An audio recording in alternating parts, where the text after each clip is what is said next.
Esta mesa sobre la mujer.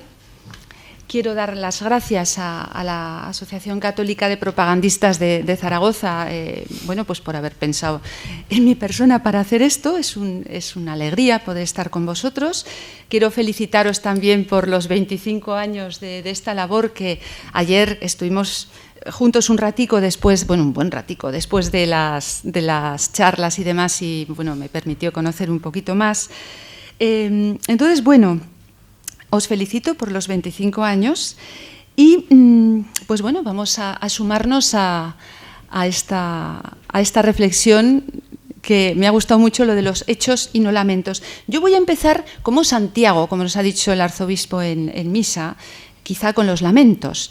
Pero yo estoy convencida de que estas tres mujeres que me rodean nos van a hablar de hechos, concretamente de hechos, ¿no? Lamentos. Me voy a remitir un poco a los comentarios que hicimos ayer, las reflexiones que hizo ayer el ponente José Francisco Serrano sobre el cambio antropológico al que estamos asistiendo, porque yo creo que hay un cambio antropológico fundamental que viene dado pues mucho por las nuevas tecnologías, pero yo diría que más que por esa cuestión, que es muy importante, tiene mucho que ver con todo un proceso, voy a decir una palabra fuerte, pero creo que es así, de ingeniería social que se está llevando a cabo en nuestro mundo. Y ayer hablábamos y se nos subrayó mucho una cuestión, la cuestión antropológica, es decir, la definición antropológica, quiénes somos los seres humanos, las grandes preguntas que haría la antropología filosófica sobre el hombre, es decir, las grandes preguntas que nos han identificado siempre como seres humanos, como personas, ¿no? Y recordaba el ponente a Jaspers. Yo voy a recordar a alguien que repetía, bueno, de quien sale sobre todo la idea de la problematicidad del ser humano, que es Max Scheler. El hombre es un ser problemático. Lo que pasa es que ahora, con esta suerte de ingeniería social, que me atrevo a llamarla con estas palabras, aunque a mí a veces me dicen que eres una exagerada, ¿cómo puedes hablar de eso?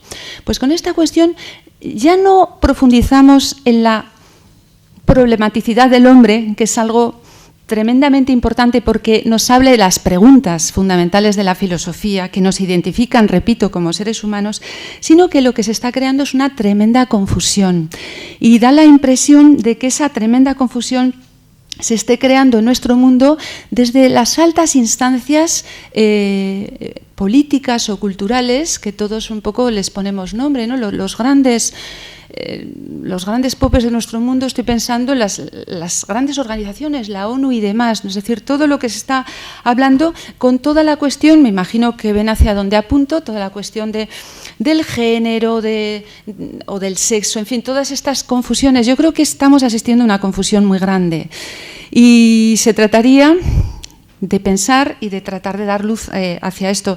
Yo recuerdo a don Julián Marías, que ya hablaba de la persona varón y de la persona mujer.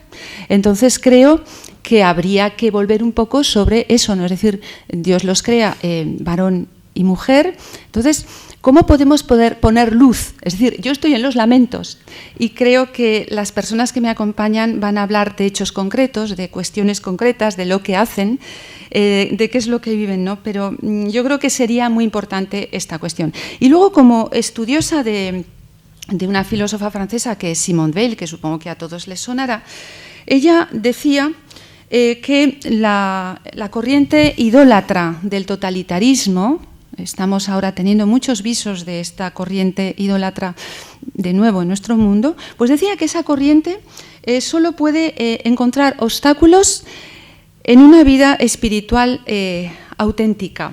Vida espiritual lleva también dentro, es decir, no solamente una cuestión que tenga que ver con la vida de fe, sino fundamentalmente también, además de eso, pues todo lo que sería el pensamiento, la búsqueda de la verdad, o sea, la vida intelectual. Bueno, pues con este pequeño preámbulo de los lamentos voy a pasar a presentar a las personas que están en la mesa y tengo aquí esto lo voy a hacer fatal, pero bueno, me van a disculpar porque seguramente que me quedo corta, ¿eh? Pero bueno, presento en primer lugar a Carmen Fernández de la Cigoña, que es la secretaria general de la Asociación Católica de Propagandistas. Ella es directora, o ha sido, es directora del Instituto de Estudios de la Familia en el CEU y profesora de la Universidad CEU San Pablo. Es licenciada en Derecho, doctora en Derecho, con un premio extraordinario por la Universidad Complutense. Ha participado en muchos proyectos de investigación, ha intervenido en un sinnúmero de conferencias públicas. También ha trabajado en su parroquia como persona, supongo, quiero decir que eso está ahí claro, pero sobre todo con los temas estos afectivos sexuales, quiero decir que ella, yo creo que es así, has colaborado en las parroquias con todos estos temas que a veces nos causan tantísima inquietud. Yo, por ejemplo, soy profe en una universidad, la Universidad de San Jorge, y claro, pues nos estamos encontrando con problemas de chavales, con todas estas cuestiones de la identidad sexual y demás, y a veces gente que está en proceso de transformación que a mí les aseguro que me dan terror. O sea, yo el año pasado iba a clase con miedo porque... Pero bueno, esto es harina de otro costal. Confusión, a lo que voy es a la confusión que a veces nos crea incluso pues cierto reparo, cierto miedo a las personas, no es decir, confusión. Igual necesitamos apoyarnos mucho unos en otros para, en fin. Pero se dan cuenta que me estoy yendo esto me pasa mucho, por hecho es un poco de horror. Pero bueno, entonces Carmen ha ejercido diversos cargos en el CEU, ha sido vicerrectora de alumnos, secretaria del Instituto de Humanidades Ángel Ayala y titular de la cátedra Juan Pablo II del mismo Instituto de Humanidades, y también es patrona de la Fundación San Pablo de Ayuda al Estudio. A continuación voy a presentar a Ondina Vélez Fraga. Está casada y es madre de 9 hijos, eso es algo que ya impresiona, a mí me impresiona bastante, es decir, cómo se puede llevar toda la intendencia que llevan estas personas teniendo 9 hijos. En fin, es doctora en medicina, especialista en medicina familiar y comunitaria, máster en bioética y biojurídica por la Cátedra Bioética de la UNESCO, máster en urgencias y emergencias de la Universidad CEU Cardenal Herrera, máster en sexología clínica de la Universidad de Valencia, presidenta del Comité de Ética Asistencial de la Dirección Asistencial Noroeste del Servicio Madrileño de Salud, de la que es miembro desde 2015. Compagina la profesión médica en la sanidad pública con la docencia en la Facultad de Medicina de la Universidad CEU San Pablo desde el año 2003 y es profesora también en el máster de bioética de la UNIR. Estamos hablando, bueno, de personas muy preparadas para este tema, desde luego, yo estoy en admiración. Ha sido directora del Centro Universitario de Información y Salud Sexual de la Universidad CEU San Pablo, donde ha desarrollado programas de atención a las universitarias embarazadas y programas de educación sexual para los universitarios y los colegios, imparte charlas y talleres sobre sexualidad y educación afectiva, ha colaborado con distintos medios de comunicación sobre estos temas, su principal línea de investigación es salud sexual y reproductiva acerca del comportamiento sexual de riesgo en jóvenes y es autora de varios artículos, libros, capítulos de libros, donde ha profundizado sobre estos temas que les he dicho. Y finalmente tenemos a Maika Fornieles, que bueno, con ella estuve hablando un poquito ayer. Ella es fundamentalmente empresaria, también es una mujer, claro, empresaria, emprendedora, pero emprendedora en muchos aspectos, ¿no? Es la delegada de Apostolado Seglar en la diócesis de Guadix, secretaria del Consejo Pastoral de la Parroquia Santa Ana en Guadix, y ha sido, que puede que nos quiera hablar de esto, yo le sugeriría, pero bueno, representante del Sínodo de los Obispos de la diócesis de Guadix, de su diócesis, secretaria del Centro de Guadix de la Asociación Católica de Propagandistas, secretaria nacional de Acción Social de la Asociación Católica de Propagandistas y es miembro del Consejo de Dirección y Comité Ejecutivo de ASE, que es Acción Social Empresarial. Ayer me contaba que en esta acción social empresarial en la que trabaja trata de inculcar, me corrige si me equivoco, todo lo que serían los puntos fundamentales para la empresa de la doctrina social de la Iglesia. Interesantísimo. Y miembro también del Consejo Editorial de la revista La Antorcha. Bueno, pues con esta presentación, en la que me he quedado corta porque yo soy muy torpe con estas cosas, como habrán podido ver, me he dedicado a leer y sin más, no. Pero bueno, ellas nos van a mostrar un poco la parte que decía yo, los hechos. Yo he hablado un poco de los lamentos, todas estas cuestiones que nos inquietan en nuestro mundo, toda esta indefinición, porque claro, hablamos de la mujer en la Iglesia. Una compañera mía de trabajo le dije, tengo que presentar esta cosa, y me mandó un vídeo sobre reivindicaciones de las mujeres y yo me quedé un poco espantada, dije, no creo que nadie vayamos por ahí, aunque claro, todas esas cosas están.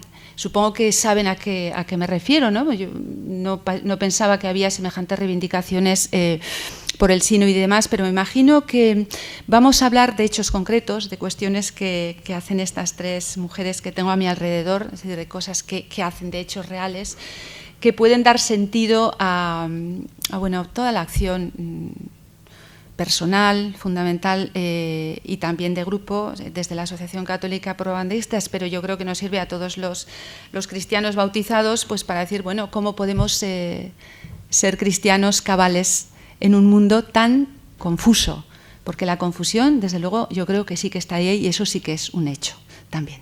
Bueno, pues le doy la palabra a Carmen.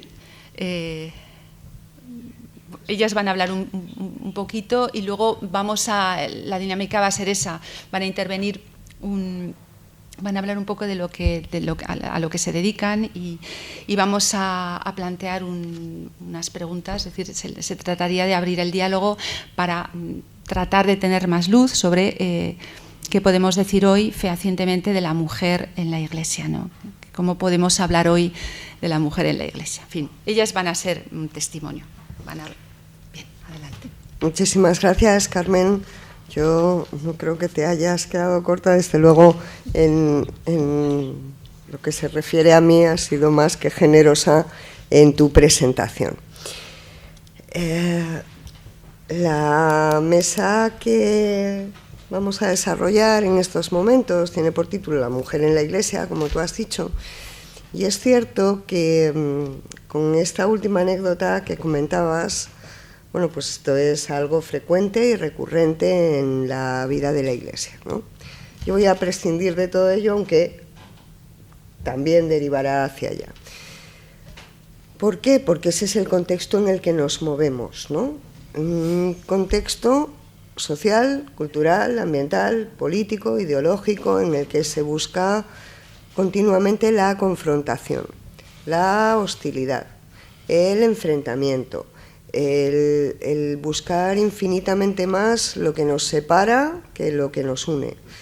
Y eso afecta también a una guerra, no sé si de sexos, que está ya más que superada, una guerra de género, en el que, bueno, pues la situación en ese relato, ayer hablaba Paco Serrano del dato y del relato, bueno, pues en ese relato está absolutamente presente de manera continua, ¿no? Y es un relato que va calando contra unos datos y una realidad, y la realidad es, y si no es así, me corrigen mis compañeras de mesa, la realidad es que nosotros vivimos en un mundo privilegiado. En un mundo privilegiado en que la igualdad esencial entre hombre y mujer se protege. ¿Siempre ha sido así? Hombre, no formalmente. Pues la mujer accede al mercado laboral, no al trabajo, al mercado laboral más tarde que el varón. La mujer acude a la universidad más tarde que el varón.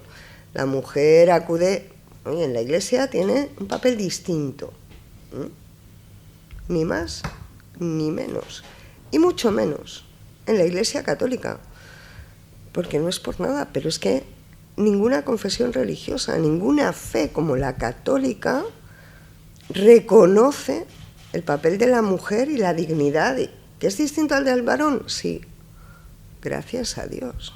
O sea, una sociedad en la que todos fuésemos iguales sería insoportable, más allá de la igualdad ontológica, en la que todos somos iguales, y después cada uno distinto y diferente.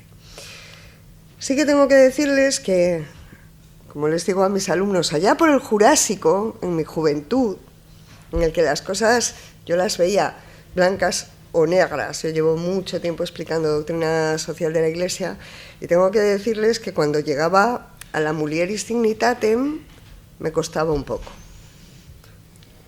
No porque no sea un documento estupendo, que lo es, sino porque pensaba yo, pues que hagan la dignidad del hombre, porque el que lo hagan solo de la mujer es como que, bueno, luego pasa el tiempo y efectivamente la realidad es muy grande y nuestro mundo, nuestra sociedad no es la única. Y es cierto, esta conversación la he tenido varias veces con Maika, que también es distinto una sociedad más urbanita que una sociedad más rural, una sociedad más profesional que una sociedad distinta. Ahora bien, en lo que estamos es que, ignorando esa igualdad esencial, está de moda el victimismo. No me refiero a cartas abiertas a la ciudadanía, no. Me refiero a que ir de víctima es como que da puntos. Y si no da puntos, da otra serie de cuestiones. Ir de víctima es algo que devalúa a las que son víctimas de verdad, lo cual es tremendo. Es algo que devalúa la posición y la reclamación que se quiere hacer. Es algo que no es cierto, es algo que te sitúa en una posición de desventaja y es algo que favorece, y los mediterráneos somos un poco así, no sé si los españoles más, favorece un cambio pendular. Y si nos vamos de extremo a extremo, quien se ve deteriorada es la sociedad en su conjunto. Decía antes que nosotros vivimos en una sociedad, en un contexto, en un mundo privilegiado. A lo mejor, perdón, por la referencia personal, a lo mejor en mi caso es que es lo que he vivido en mi casa permanentemente. Yo soy tataranieta de Concepción Arenal. Claro, es que la primera mujer que acude a la universidad aquí en España, y eso es lo que se ha vivido en casa permanentemente, ¿no? La mujer aquí estudia lo que quiere, si quiere estudiar, trabaja donde quiere, si hay trabajo, porque si no lo hay, ni ella ni él, tiene una serie de las medidas que se van tomando. Entonces, es cierto que ese cambio que ha habido socialmente ha sido muy grande. Antes no era así, fenomenal, pero es que antes toda la sociedad era distinta. Y en la vida de la Iglesia, pues en la vida de la Iglesia la mujer siempre ha tenido reconocido un papel fundamental, que era distinto al del varón, sí. En la Iglesia católica no hay sacerdocio femenino ministerial, no lo hay.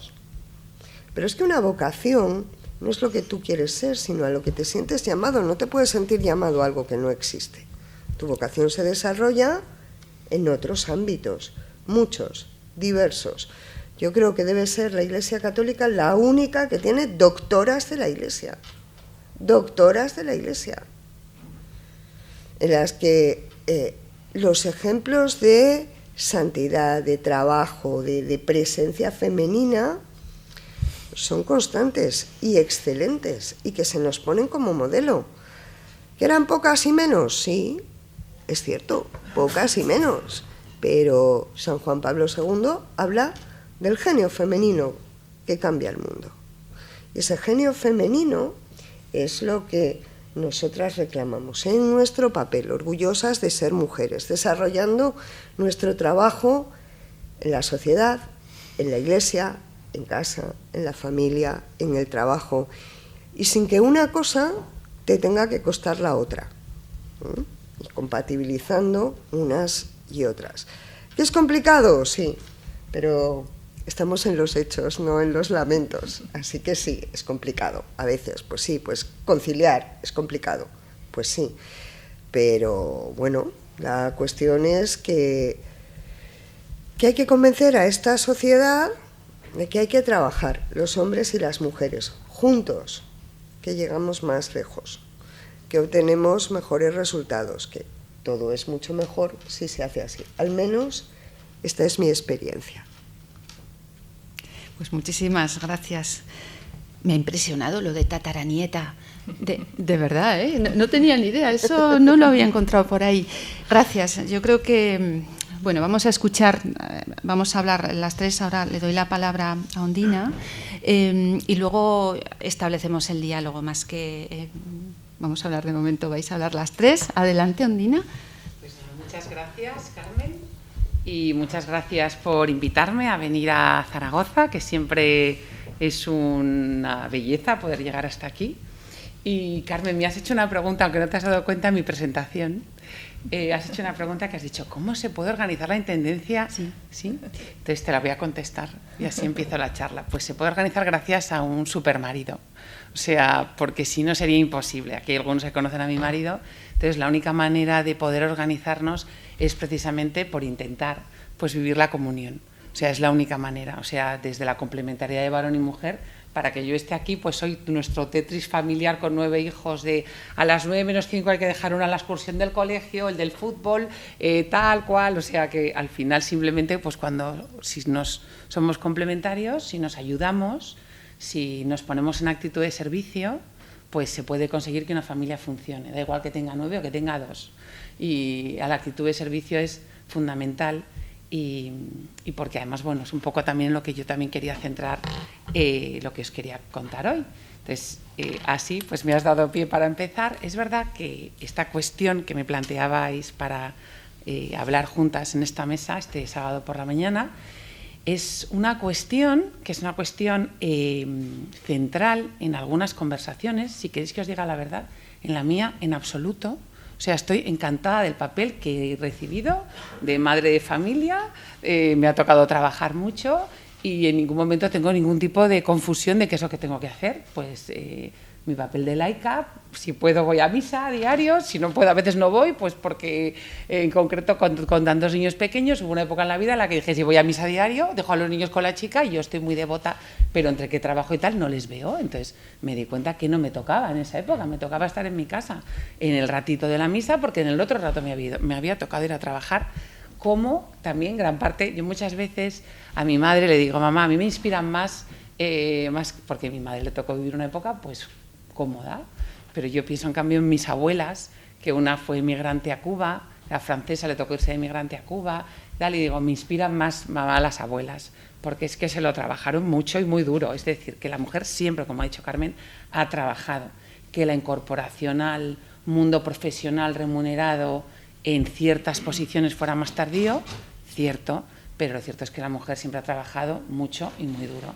Entonces, pues un poco en esa línea que en mi día a día no tengo ningún tipo de planteamiento sobre cuál es mi papel en la Iglesia, pero ya me ha servido el título para hacer una reflexión y hacer una encuesta a mi alrededor, ¿no? Entonces he preguntado a mis hijas, he preguntado alrededor y entonces en concreto hablaba con un sacerdote hace justo una semana sobre este tema y me comentaba preocupado como en muchas conferencias, en muchas reuniones eclesiales, pues se oía mucho ese run de que hay que feminizar la Iglesia, que hay que feminizar la Iglesia.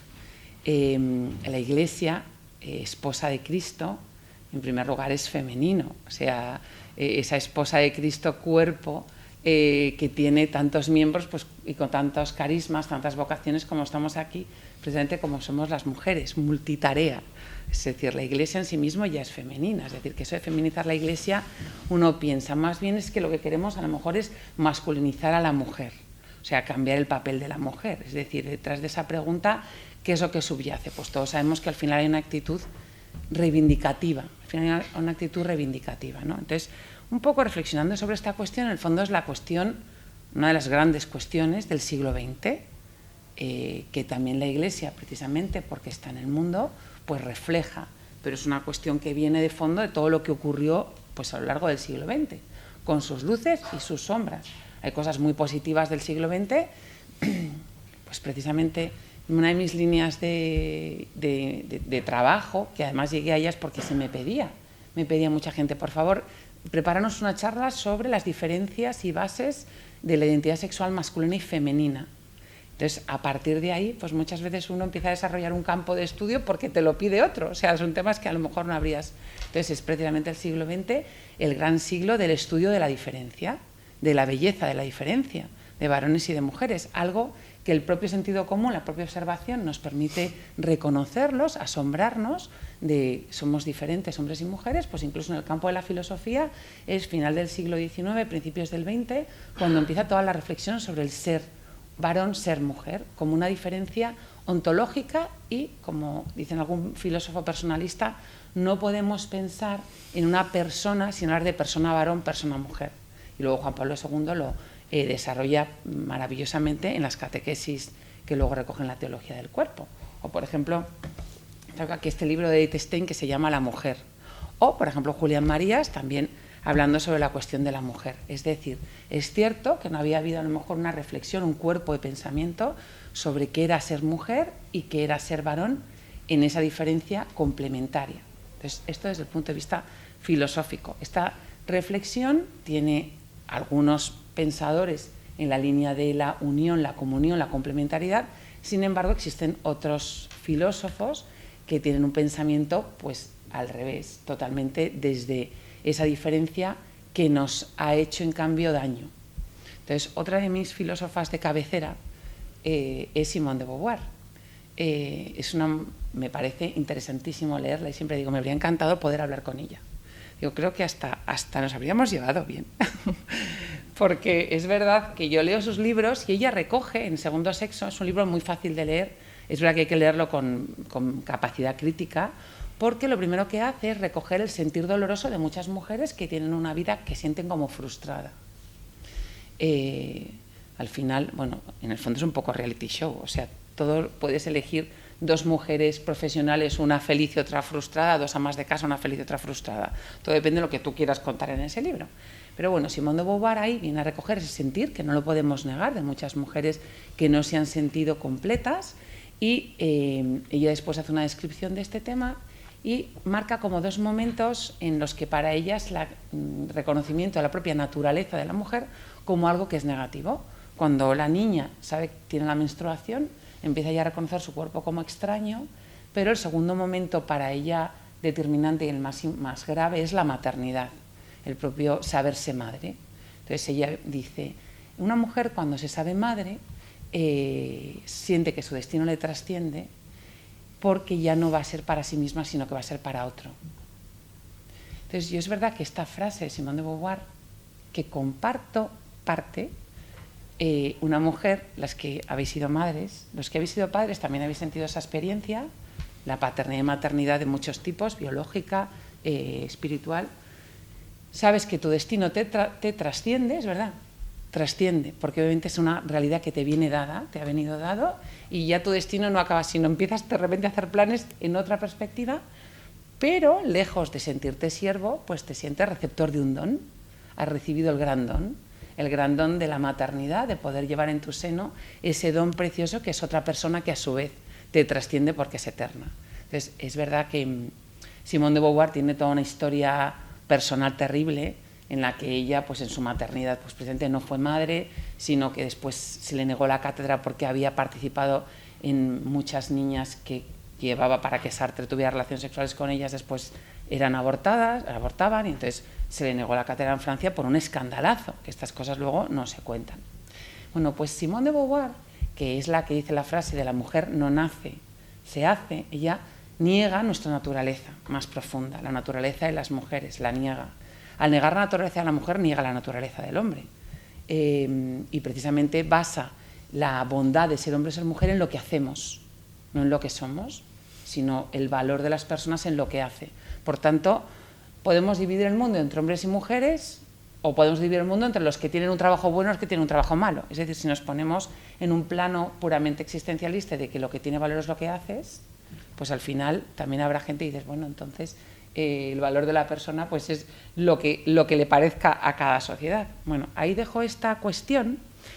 Y el problema de todo este pensamiento de Beauvoir, que supongo que ayer se comentó a lo mejor cuando se habló del tema antropológico, es pues como luego ha desencadenado en toda la ideología de género, que lo que viene a negar la ideología de género en realidad no es el feminismo de género, no es una defensa en absoluto de las mujeres, en absoluto. Precisamente por eso las feministas tradicionales son muy contrarias al feminismo de género, porque lo que viene es a las mujeres, o sea, desaparece la diferencia. Porque al final la diferencia es lo que genera desigualdad. Esa diferencia hombre-mujer genera desigualdad. Entonces, neguemos la diferencia, no existe diferencia y entonces de esa manera podremos tener un mundo mejor. Bueno, todo esto al final es comunismo de género, que nos suena un poco a negar diferencias de clases. Y ahora, no me he perdido, vuelvo sobre mi tema, lo hablo en 2 minutos. ¿Qué es lo que nos dice en cambio Juan Pablo II? Porque en cambio Juan Pablo II, desde Polonia, una Polonia comunista, cuando estaban pasando todas las locuras de las revoluciones sexuales, todas las pensadoras estas diciendo locuras, él iba poco a poco elaborando toda su teología del cuerpo. Entonces, él en cambio viene a hablar de cómo la sexualidad precisamente encierra un misterio. Encierra un misterio, es una realidad ontológica, yo no puedo prescindir de mi sexualidad. Soy mujer, soy varón, incluso los que se definen como no soy mujer ni varón, se están definiendo en función de su sexualidad. Y esa diferencia ontológica que encierra un misterio, es un misterio que precisamente, comentando el Génesis, pues viene a decir cómo varón y mujer, en la complementariedad, somos imagen y semejanza de Dios, reproduciendo precisamente la Santísima Trinidad, que son tres personas y un solo Dios. Entonces, precisamente, pues luego si eso en el coloquio podemos hablar un poquito del magisterio de Juan Pablo II tan bonito, que nos ha contado tantas cosas preciosas y precisamente habla todo menos de una cuestión de soberbia. Y ya para ir cerrando,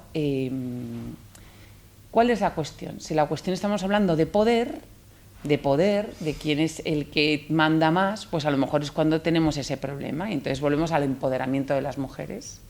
Pero es que estamos hablando de la Iglesia, que al final la Iglesia es reflejo de lo que Dios quiere para el mundo.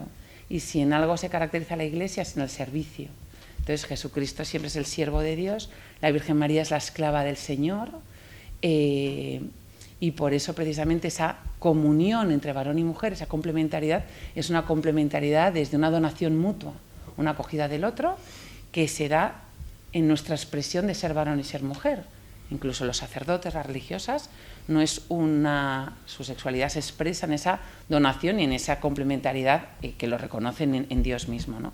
Entonces, bueno, volver a la cuestión de que es posible que la reflexión de la mujer en la Iglesia y del varón solamente se pueda entender desde el prisma del servicio, sino pues al final pues estamos hablando de una empresa, estamos hablando de repartir dinero, estamos hablando de repartir diócesis, pero no tiene nada que ver con la Iglesia verdadera. Y ayer mi hija de 21 años le dije, ¿tú qué opinas que es el papel de la mujer en la Iglesia? Y me dijo, me gustó mucho su contestación, he tenido todo tipo de contestaciones y me dijo, sostenerla y llenarla. Entonces me gustó mucho, dice, sostenerla y llenarla. Y le dije, Teresa, qué contestación más fina. Mi hija está en 4º de medicina, pero sus 2 mejores amigas se acaban de meter religiosas, de órdenes distintas. Para mi hija ha sido un dolor terrible.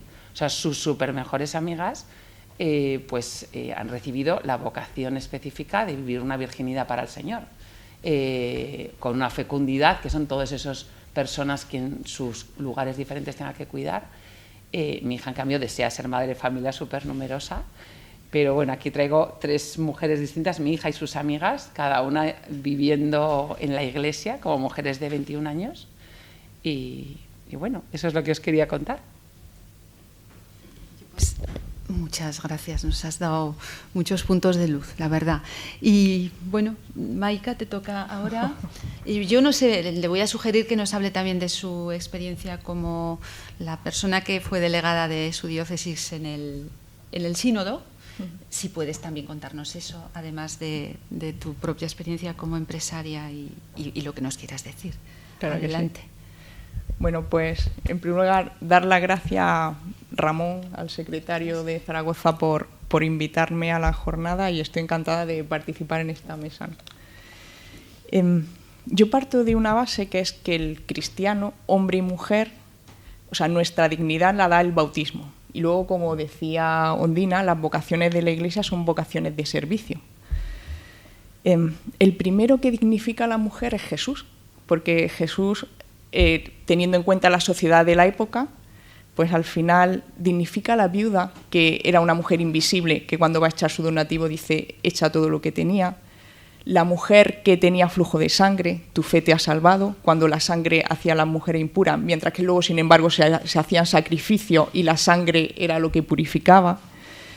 Se relaciona con la samaritana, se relaciona con una mujer cananea, es decir, con personas que están dentro de esa sociedad, tenían cierta invisibilidad, por decirlo de algún modo. O sea, que Jesús es el primero que dignifica el papel de la mujer.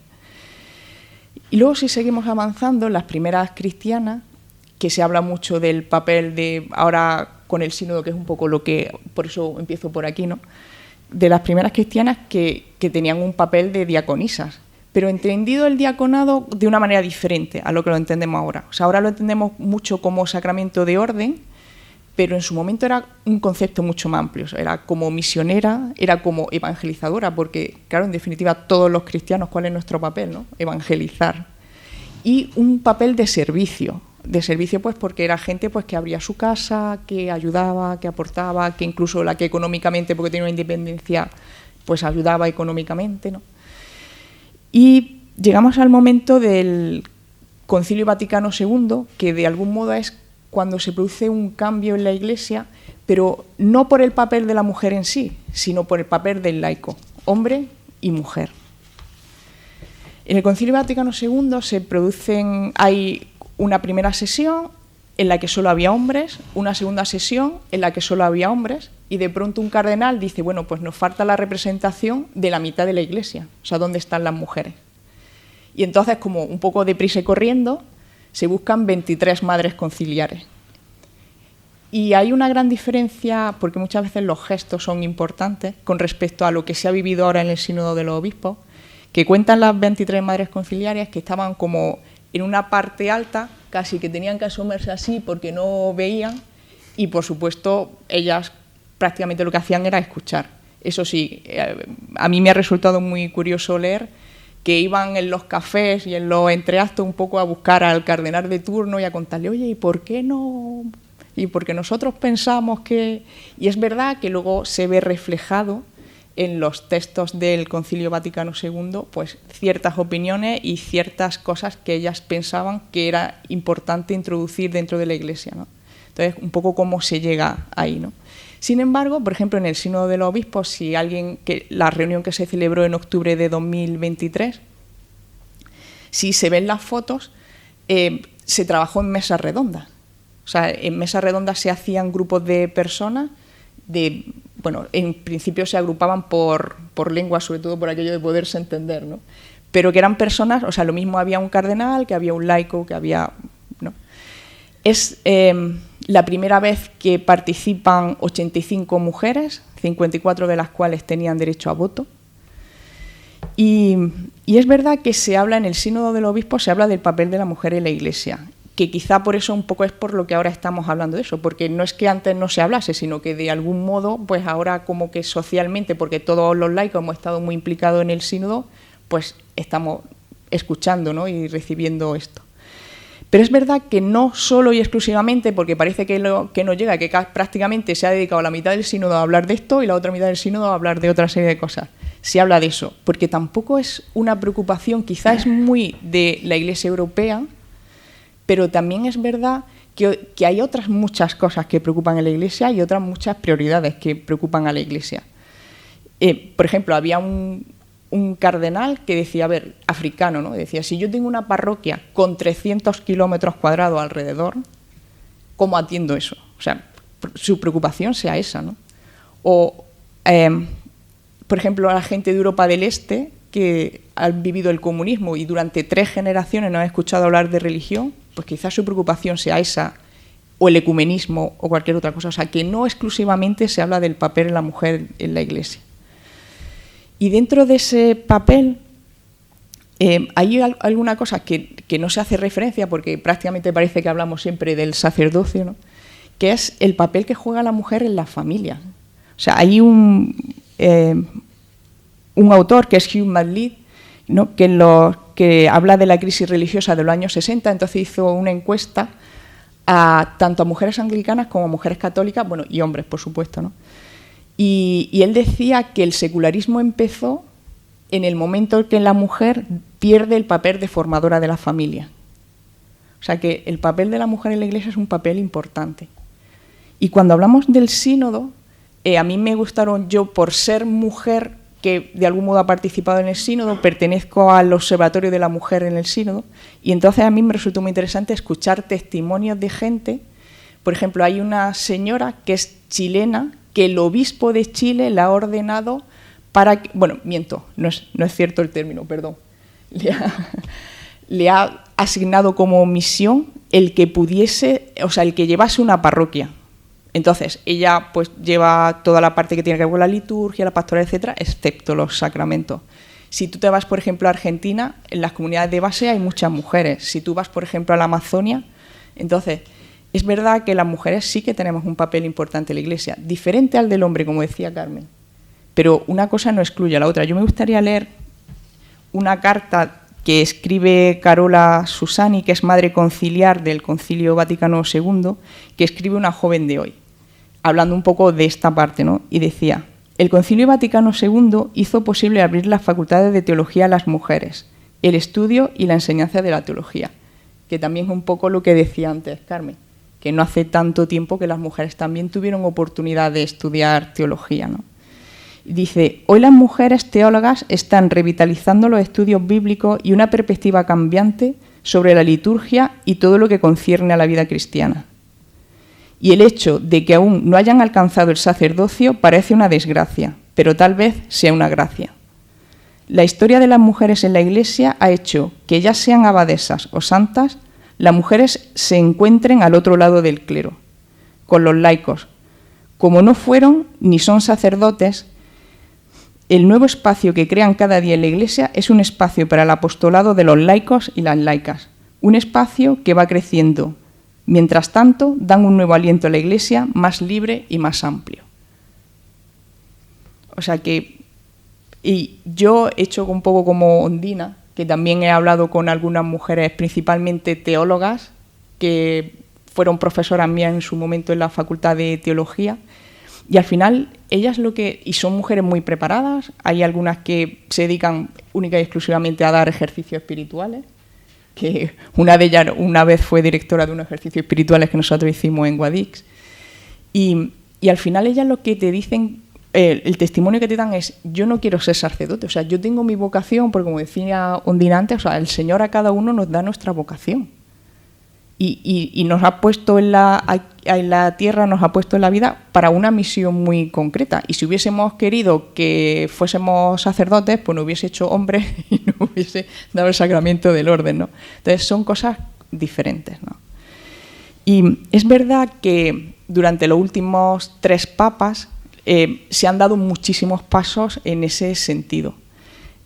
Principalmente con el Código de Derecho Canónico en 1983, que este código de algún modo permite dar pasos, pero no porque seamos mujeres, sino porque da pasos en el sentido del laico, hombre y mujer. Entonces, es verdad que, por ejemplo, bueno, pues cosas que ya las mujeres hacíamos, como el caso del ministerio del lectorado, que es verdad que se hacía de hacía muchísimo tiempo, pero no se reconocía, digamos, de algún modo jurídicamente, ¿no? Pero esa parte, digamos, se va de algún modo trazando, ¿no? Y luego es verdad que la Constitución Apostólica Predicate Evangelium del Papa Francisco en 2022, ahí ya se arregla lo que Benedicto XVI decía, la cuestión jurídica, ¿no?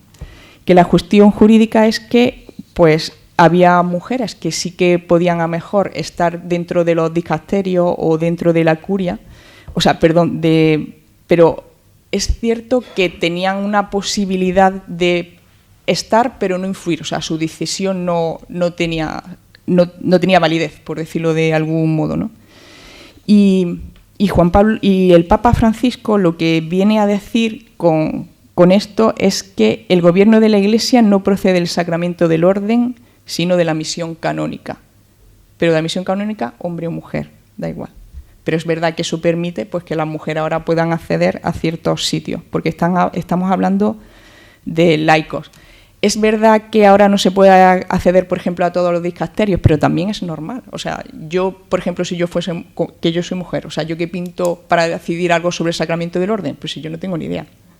Entonces, ¿qué voy a hacer? Pero sí, a lo mejor pues puedo tener una capacidad de opinar en el dicasterio de laicos, familia y vida, ¿no? Que es un poco donde yo estoy.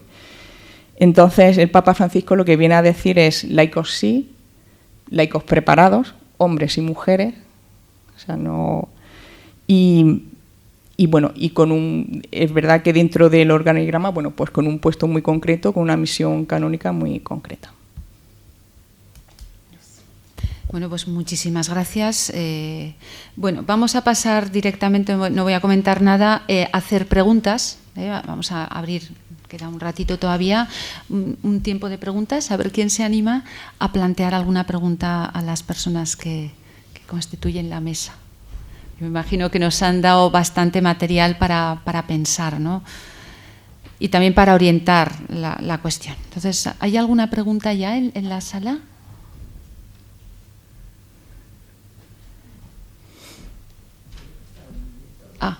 No me he enterado. Muchas gracias. A ver, las exposiciones han sido brillantes y las reflexiones trascendentes. Sí, decía que las exposiciones han sido brillantes, desde reflexiones personales trascendentes, desde la propia experiencia. Me ha sorprendido que las tres han coincidido en lo mismo. Las mujeres podemos hacer lo que nos dé la gana. Tenemos capacidad sobrada. Y yo como hombre, en mis empresas, entre las ejecutivas, entre los ejecutivos, 7 eran mujeres y 3 eran hombres. Mi experiencia en ese sentido me indica que si incorporas a la mujer de pleno derecho, la sociedad va a ganar muchísimo. Cuando yo quiero hacer reír a una mujer y que se intrigue, le digo, me encantaría volver a encarnarme en mujer en la próxima vida, pero que sea en un país de Occidente, porque si no lo llevamos claro.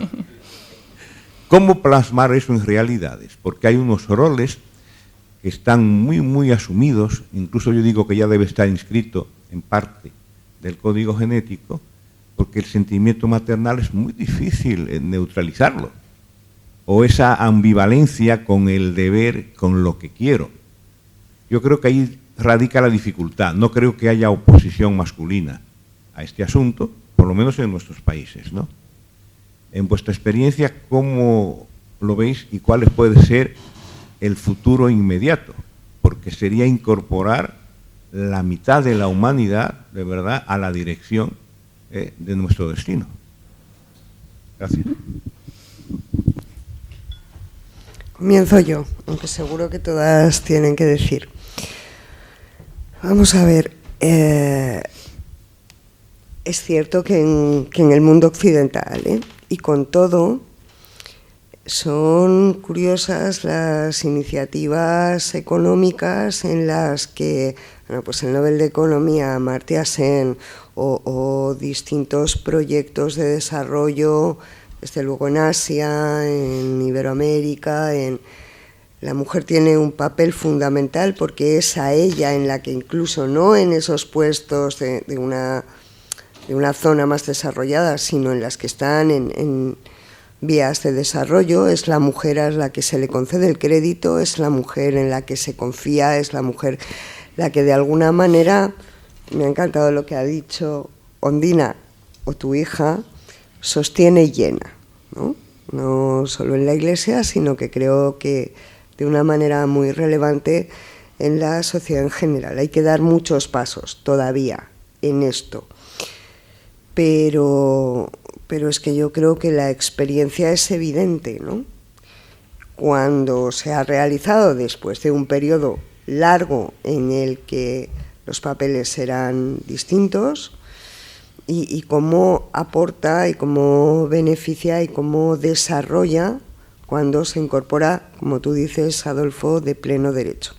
Hay que continuar en esto y hay que reclamarlo en otros lugares del mundo, en el que la experiencia es así, pero están a años luz de un reconocimiento jurídico, de una igualdad esencial, Por lo tanto, también creo que tenemos que ser, bueno, pues muy conscientes de la situación en la que vivimos nosotros. A mí me hace gracia porque tuve una alumna hace relativamente poco, se graduó el año pasado, que me dice: Carmen, para mí eres el ejemplo de la mujer empoderada. Y yo dije: ay, Dios mío, ¿qué estoy haciendo? No sé si esto es lo mejor o no, ¿no?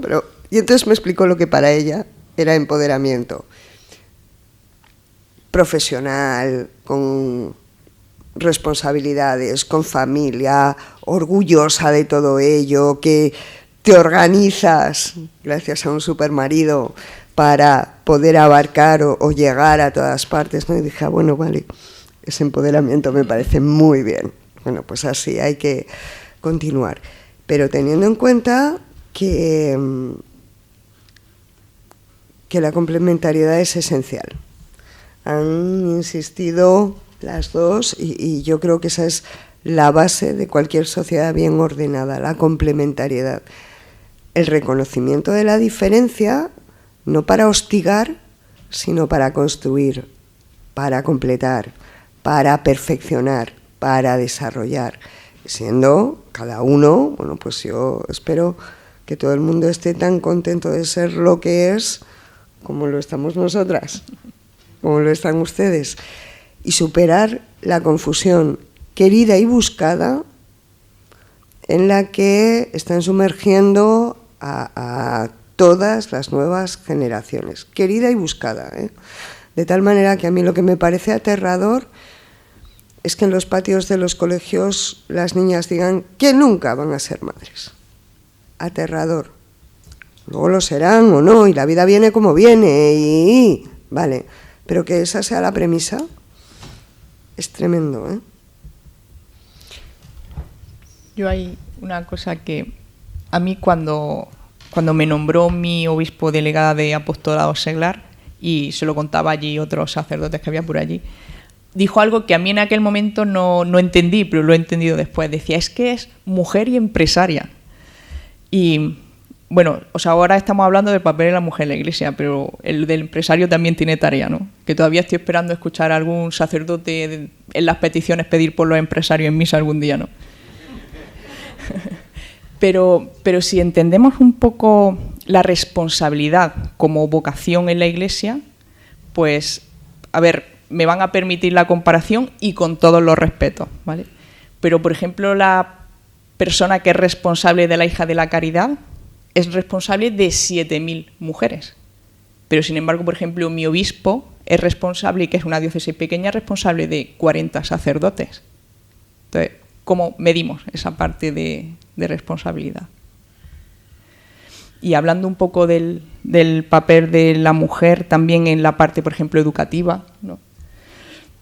En mi diócesis, San Pedro Poveda, pues él fue de las personas que realmente hay como 3 personas, por decirlo de algún modo, que ponen en relevancia el papel del laico, que es San Pedro Poveda, San José María Escrivá de Balaguer y el cardenal Herrera Oria, ¿no? Y San Pedro Poveda, por ejemplo, envía a la primera mujer a que se forme en la Facultad de Magisterio para luego volver y ya no solo hacer ese papel de evangelización, sino también ese papel de culturizar en aquel barrio que era el barrio, o sea, que eran los últimos de los últimos, que de hecho, fíjense, se lo contaba ayer a María José, la delegada de apostolado seglar, de aquí de la diócesis de Zaragoza, que cuando recogían testimonios para su proceso ya de, no recuerdo si fue beatificación o canonización, pues hablaban con un chico que en su momento era pequeñito, que vivió con San Pedro Poveda, ¿no? Y le preguntaban, bueno, ¿y usted qué recuerda de San Pedro Poveda? Y decía, que nos hizo más personas, ¿no? O sea, pues fíjese el papel que podemos tener la mujer en la Iglesia. Pues yo voy a contestar, por lo que me corresponde, de la cuestión de si en los genes de las mujeres está escrito la cuestión de la maternidad, que has comentado un poquito. Pues claro que sí. O sea, si lo precioso es que Dios nos manifiesta gran parte de nuestro fin, en nuestra vocación, en nuestro propio cuerpo. O sea, nuestro propio cuerpo, que es donde existimos, pues nos cuenta un montón de cosas. En nuestro ser varón y en nuestro ser mujer. Y precisamente, es curioso, pero la maternidad transforma completamente a las mujeres. En la mujer se produce todo un cambio biológico innegable, que precisamente en este mundo transhumanista, en el que parece que puede haber vientres de alquiler, pues puede parecer no importante, pero lo cierto es que lo que nos encontramos en cuestiones bioéticas, pues nos encontramos cada vez más desórdenes en los que cada vez hay más mujeres que se empeñan en tener hijos y en sentir ese aspecto biológico de la maternidad, como si la maternidad fuera un derecho. Es que estamos como en el mundo de los derechos. Solamente la gente reclama sus derechos para ser más importante, para tener más poderes. Y en cambio, en realidad, la cuestión de la maternidad y de la paternidad, que nos centra además en el centro del ser humano, que es la propia familia, donde nos desarrollamos y todos empezamos a existir, pues es una realidad en la que no se basa en absoluto en el poder. O sea, no se basa en absoluto en eso, se basa en el cuidado mutuo y en el que sea el lugar bueno. Y quiero traer de paso una frase de Chesterton que me ha proporcionado a mi marido, que es un emocionado de Chesterton. Entonces, precisamente hablando de la cuestión de la mujer, Chesterton comenta acerca de pues, toda esa defensa que hay de que las mujeres son más importantes fuera de su casa que dedicándose a sus hijos. Y dice Chesterton, ¿cómo puede ser una carrera más importante ser maestra, o sea, enseñar a los niños la regla de 3, y una carrera mezquina enseñar a los hijos el universo? Es decir, el problema no es estar fuera dentro de casa, que al final el problema no es que la mujer tenga un papel, el problema es como perder la esencia verdadera de cuál es el lugar de cada persona. Porque al final, claro, una carrera mezquina, muchas veces consideramos que lo que no tiene poder no tiene valor. O sea, que lo que no es importante, entonces por eso las mujeres, pues las 1000 religiosas, las 1000 profesoras, las 1000 enfermeras, las millones de madres, es decir, el papel de las mujeres en la Iglesia es que es innegable y lo continúa siendo siempre. Precisamente, por eso sí que esta frase me parece que es bonita por esa reflexión de no darle valor a aquello que en el fondo es la realidad de todo ser humano. Reconociéndonos pequeños, realizar bien lo que tenemos que hacer. Entonces, yo creo que normalmente esta discusión del papel de la mujer en la Iglesia va sobre todo por la cuestión de los puestos de poder, olvidando que la mayoría de las mujeres en nuestro día a día, religiosas, casadas, las laicas, las que están solteras, las que están casadas, cualquiera, pues nuestro papel en la Iglesia pues es responder a Dios nuestro Señor en nuestra vocación de bautizados y encargándonos de cosas muchas veces muy pequeñas, pero que al final ahí consiste la santidad del ser humano y la transformación social. O sea, realmente la transformación social viene pues de esa transformación. Entonces, y me ha gustado mucho lo que has comentado de que la secularización comienza cuando la mujer deja de cuidar en las familias. Y en cambio yo sí que una lucecita positiva al mundo este en el que vivimos, mi experiencia de muchos de los... Hoy en día solamente sale en la televisión todo lo malo. Y lo malo de los hombres, y venga, que si no sé cuántas, no sé cuántas mujeres muertas, pues como continuamente ese mensaje, como si la diferencia entre hombres y mujeres lo que genera es violencia. Y en cambio mi experiencia de los hombres de nuestra generación es que ellos han hecho un cambio increíble. O sea, el cuidado de todos nuestros, de los padres hoy en día jóvenes a los niños, que lo veréis vosotros en vuestros hijos, pues la cantidad de papás que están cuidando al bebé, cambiando el pañal, cosa que antes no lo hacían los hombres, mi padre no lo hacía, pero no tenía nada que ver porque fuera machista, porque no le correspondía y a él le habían educado para que no lo hiciera. Mi madre no tenía ninguna necesidad de que lo hiciera. Hoy en día, pues, entonces, más bien yo pienso, ha habido es increíble el cambio que se ha producido en ese aspecto positivo de un cuidado mutuo y al final lo importante es poner el centro en lo importante. Estamos en un momento de crisis del ser humano. O sea, es una crisis del ser humano. A lo mejor es porque hemos dejado de cuidarnos. A lo mejor es porque en realidad la familia ha dejado de ser importante y solamente quiere todo el mundo tener mucho poder y tener muchos cargos. A lo mejor nos hemos olvidado de que hay que cuidar a los niños, hay que cuidar a los adolescentes, hay que cuidar a los mayores, y entonces es cuando encontraremos nuestro verdadero papel en la vida y en la Iglesia. No sé si hay más preguntas. Yo voy a decir una cosa, voy a aprovechar el poder para decir que lo del empoderamiento me hace una cosa majadera. O sea, es una expresión horrible, a mi modo de ver, porque es invertir o subvertir los valores. Es decir, estamos hablando de servicio, sobre todo desde lo cristiano, ¿no? En fin, y ahora el poder. Y entramos, pues como gazapos en cepos loberos, que diríamos por mi pueblo. No sé si los... Bueno, en fin. A ver, que hay un par de preguntas más. Aquí. Estoy aquí. Tengo el micro. Yo no veo ni chufa. ¿Quién? Ah, perdón. Es poder, es cuestión de poder. Bueno. Es un hecho que habéis vencido los prejuicios que traía a esta mesa redonda, y que cuando llegue a casa y mi mujer me pregunte ¿qué tal?, no habrá lamento. No habrá lamento. Esto de entrada. Con mi experiencia como hijo de familia numerosa, mi madre, que para mí ha sido siempre una gran mujer, 10 hijos, 3 hermanas, 2 hijas, cientos de alumnas, a menudo digo, cada vez que conozco más a la mujer, sé menos de la mujer. Ayer me sorprendió la afirmación de Francisco Serrano de que, bueno, es que está la confusión que hay que llegar a definir qué es ser hombre y qué es ser mujer. Recuerdo que recientemente a una ministra muy identificada se la preguntó qué es ser mujer, y esbozó, o balbuceó alguna cosa, pero nada definitivo. Yo ahora os rogaría que, muy brevemente, porque hay muchas preguntas, si me podéis dar unas pinceladas de qué es ser mujer hoy en día. Gracias.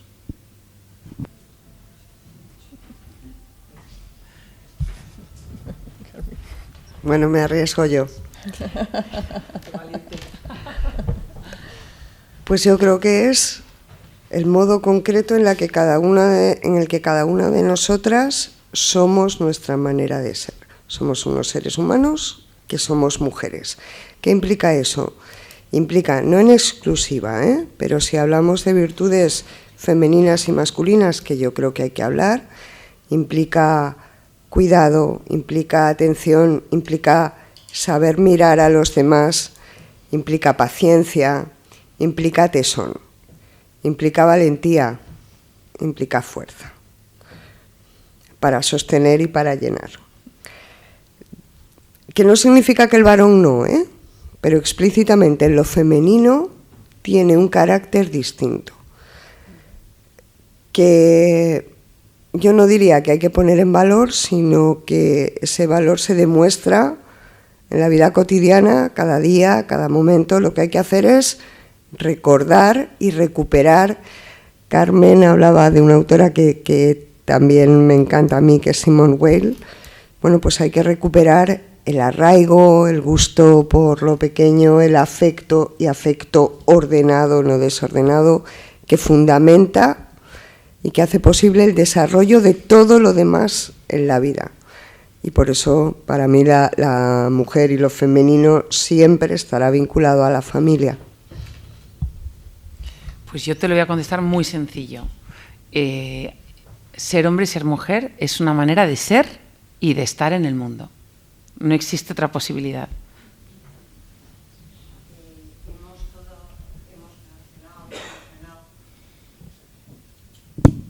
Ahora, sí, que parte de lo que se puede hacer pues es gracias a nuestros maravillosos maridos que ayudan, no solamente en vuestra generación, sino ya en la nuestra.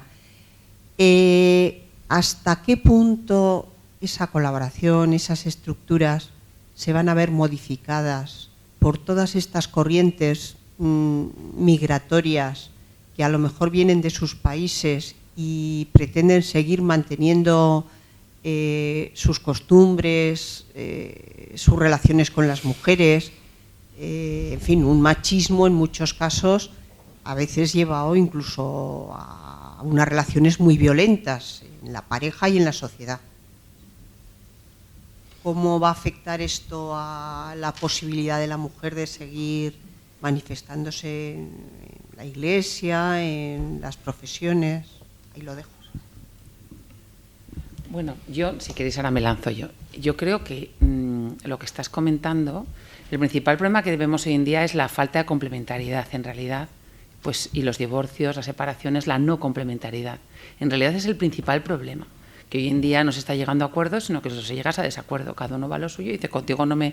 Y entonces no se busca, precisamente vuestras generaciones fueron mucho más de buscar la complementariedad y, en ese aspecto. O sea, yo he hablado del cambio positivo, pero por desgracia lo generalizado. Yo como médico, además yo realmente soy médico de urgencias, pues estoy en trato con muchas situaciones de estas muy difíciles de violencia a veces. Eso sí que en cambio convivo con ello y es verdad que se convive más con ello por personas muchas veces que no son españoles en ese aspecto. No creo que afecte tanto a las circunstancias socioculturales de estructuras, de profesiones y demás, sino en las relaciones mutuas.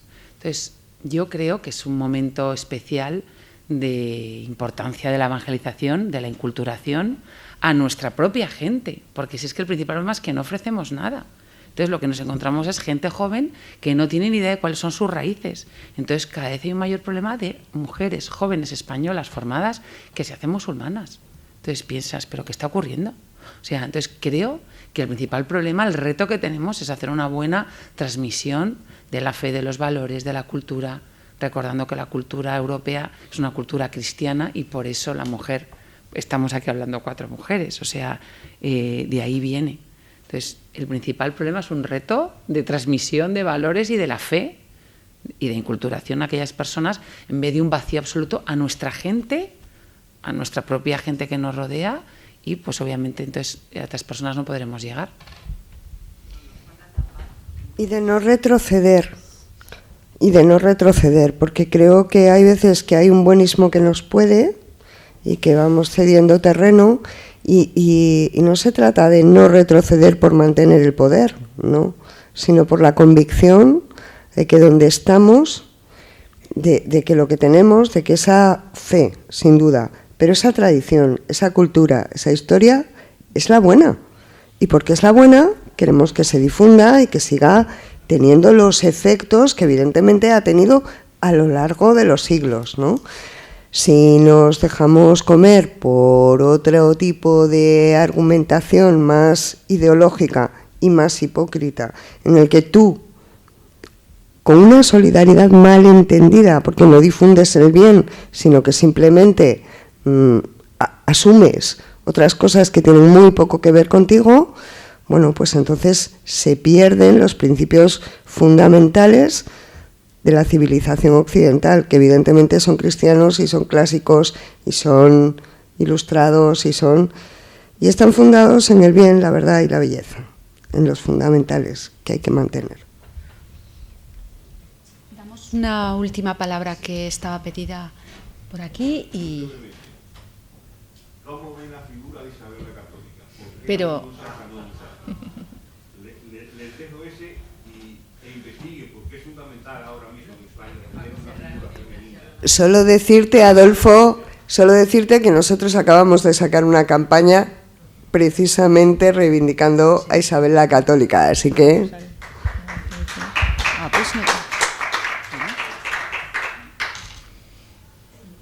Muchísimas gracias por vuestra participación, me ha encantado la exposición de cada una.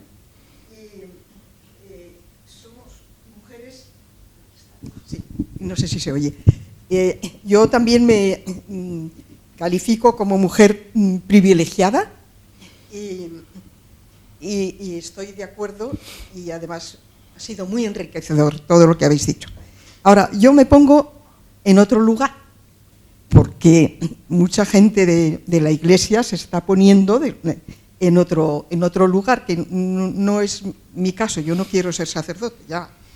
Pero es que veo que quizás la necesidad va a tener que influir en el paso que quizá en un futuro se dé. Y lo que habéis dicho de las mujeres, que estoy totalmente de acuerdo con ello, también es una característica de los sacerdotes. No se trata de poder, de cuestión de poder, sino de cuestión de servicio. El cuidado, la valentía, la delicadeza, el afecto, el estar ahí dirigiendo una comunidad, me parece que va a ser necesario en muchos países y también aquí. Cuando hablábamos de un sacerdote que va a ir al sínodo, ¿no? Porque lleva no sé cuántos pueblos, 34, 40 y pico pueblos, y vemos la necesidad de vocaciones. Aquí mismo en Aragón, pues cuántos sacerdotes están en 8 pueblos y todo esto.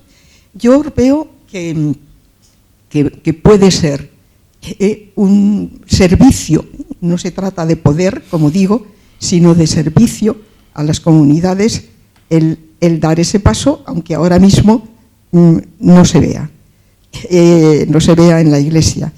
Me parece que nuestros hermanos cristianos de otras confesiones pues han dado el paso, pues lo mismo que dieron el paso de estudiar la Biblia en la lengua vernácula, etcétera. No quiero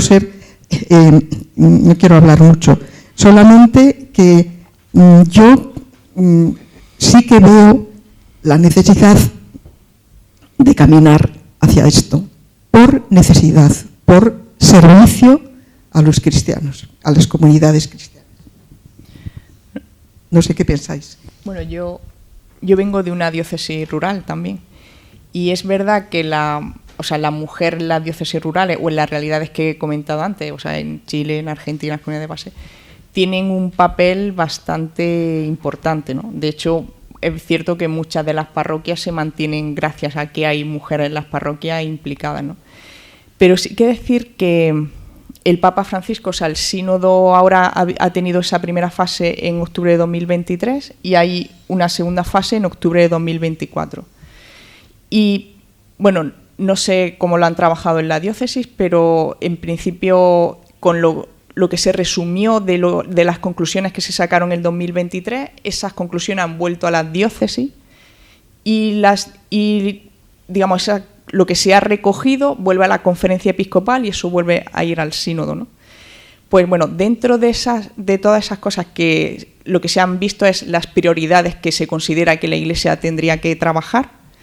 Entonces el Papa Francisco lo que ha hecho ha sido el tema del sacerdocio femenino, que no se habla del sacerdocio, sino diaconado femenino, lo ha sacado dentro de los temas, o sea, se va a hablar de la mujer, pero no ese tema en específico. Eso se ha sacado para que se haga un estudio aparte.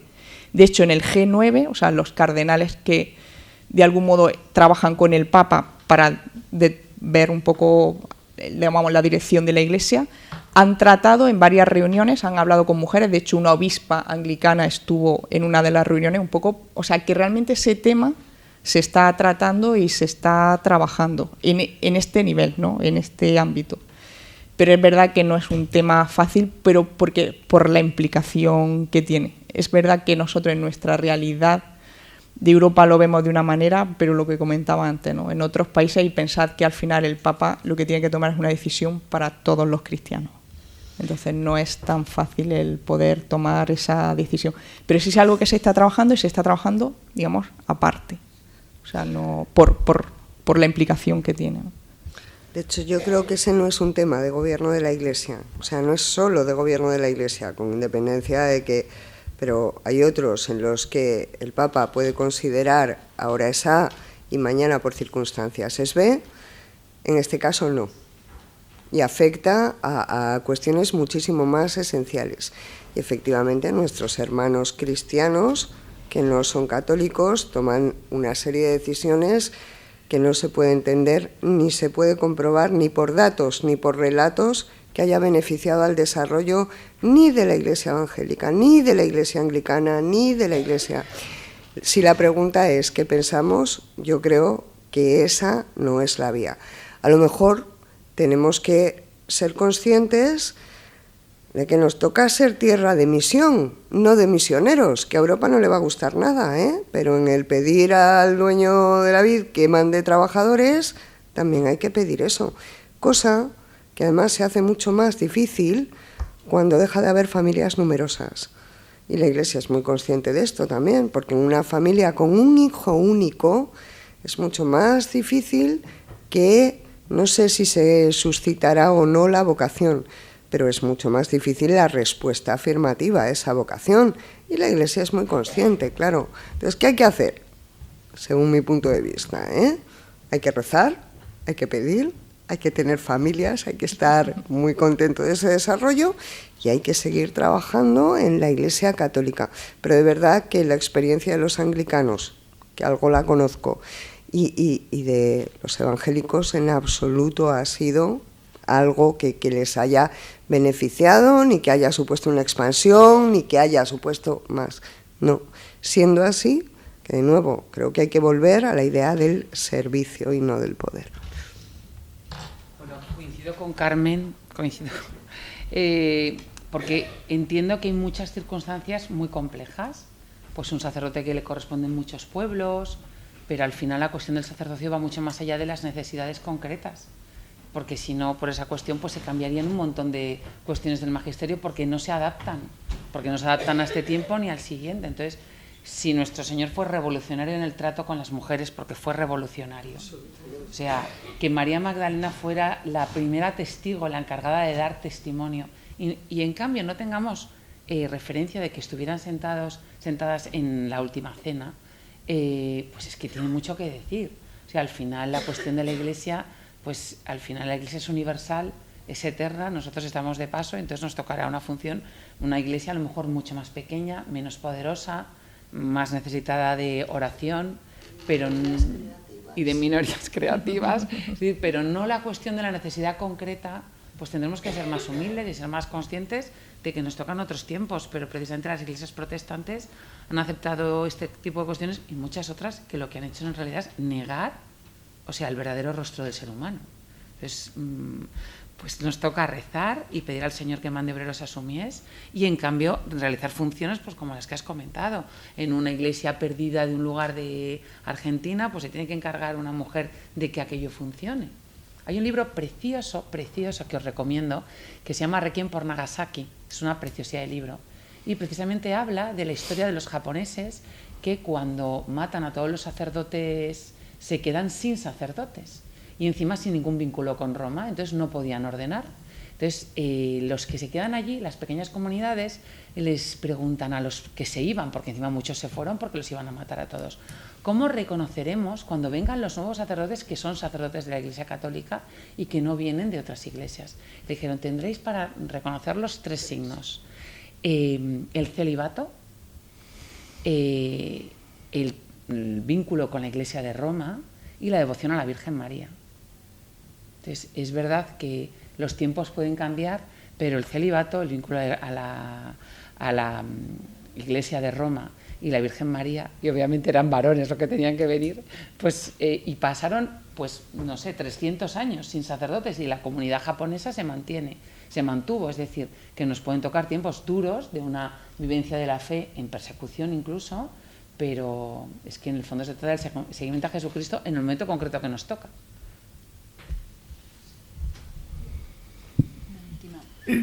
Como estamos fuera de tiempo, solamente primero felicitar porque me llevo mucho de aquí, porque argumentos sobre todo, ¿verdad? Está el debate y los cristianos también necesitamos venir a foros como estos para crecer y pues para poder argumentar con más solidez, ¿no? Un testimonio solo, porque yo creo que en la Iglesia hay el Evangelio y testimonio, y yo creo que debemos dar testimonio, ¿no? Lo pongo como ejemplo. Yo he sido durante muchos años, porque me he casado tarde, vocación tardía al matrimonio, acabo de tener 2 niños estos últimos 2 años, y testimonio he sido durante muchos años un laico comprometido, lo soy, desde mi soltería. Por lo tanto, vocación en la Iglesia como soltero. He descubierto la pastoral familiar, preciosa, es decir, disfruto y he crecido en la cercanía del Señor con mi mujer de la mano, ¿no? en la pastoral. No envidio a don Carlos Escribano, lo admiro, y lo respeto, ni al Papa Francisco, ni a don Guillermo Contín, que estáis sentado. Tengo mi vocación y tengo mi sitio, el que Dios ha querido y la iglesia que el Señor ha dibujado, ¿no? Como decíais ahora. Ayer por la tarde tengo un niño con fiebre, 39, y el otro que nació hace un mes. Mi mujer se bajó al supermercado, yo creo que buscando un poco de evasión, le dije, falta agua, falta leche, voy a bajar. Y dijo, no, bajo yo, no te preocupes, bajo yo. Dije, ay, pajarita, claro que bien, ¿no? Me quedé en el cuarto de estar, el de 39, no sé lo que quería, si televisión, si no tengo ni idea. El otro se puso a llorar, lo cogí en brazos, al de 39 lo conseguí calmar encendiendo malévolamente la televisión, o sea que no me gusta, pero lo necesitaba en ese momento de la televisión para que se callara, y cogí en brazos al recién nacido. Fue media hora horrorosa, es decir, no lo conseguí calmar. Probé cambiarlo 2 veces el pañal, le di biberón, le di exceso de biberón, lo puse boca abajo, le di las palmaditas, no conseguí calmarlo. Llegó mi mujer y lo cogió en brazos. Y Pedro se cayó. Eso sí lo envidio. Y eso no puedo hacer nunca ya. Es la mujer, es la madre. El padre hacemos una labor extraordinaria, un complemento extraordinario. Pero la madre, y eso sí, yo lo envidio, sana envidia, ¿no? No podré hacerlo nunca, porque eso Dios lo ha dado. Mi hijo no ve, mi hijo no sé lo que oye, pero mi hijo sabe que su madre es su madre. Y por mucho que yo lo coja y soy el padre, ahí yo tengo una envidia tremenda. Y ese papel sí que no lo vamos a poder tener nunca los hombres.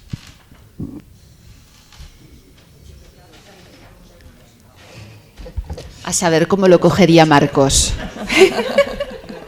Esto es una maldad. Una última intervención y ya le damos la palabra a Rafa.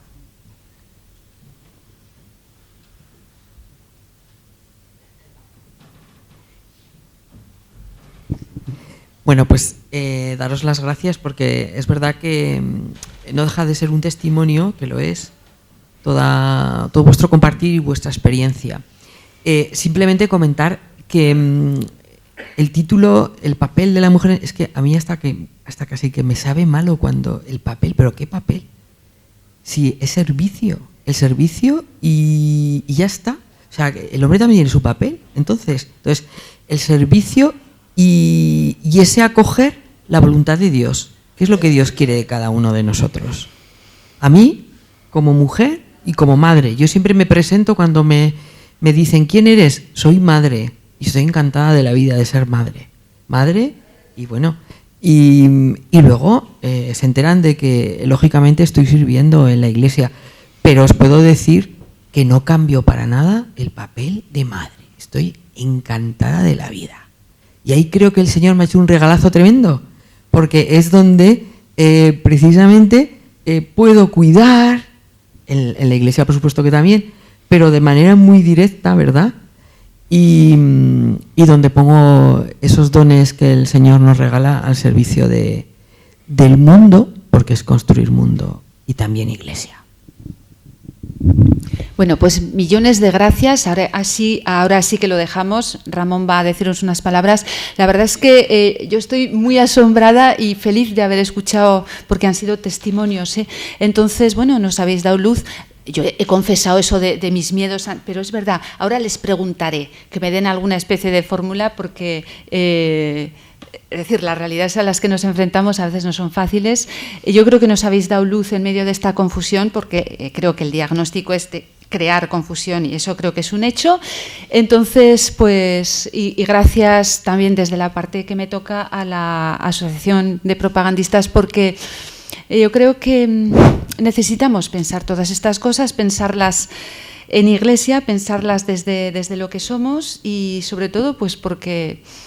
es muy importante, ayer hablábamos del lugar, del encuentro, de todas estas cosas durante la cena, pues fomentar todos los espacios de encuentro, de pensamiento y de ayudarnos, de apoyarnos unos en otros, pues para tratar de dar un poco de luz en el mundo desde esa misión que se nos ha encomendado en la Iglesia.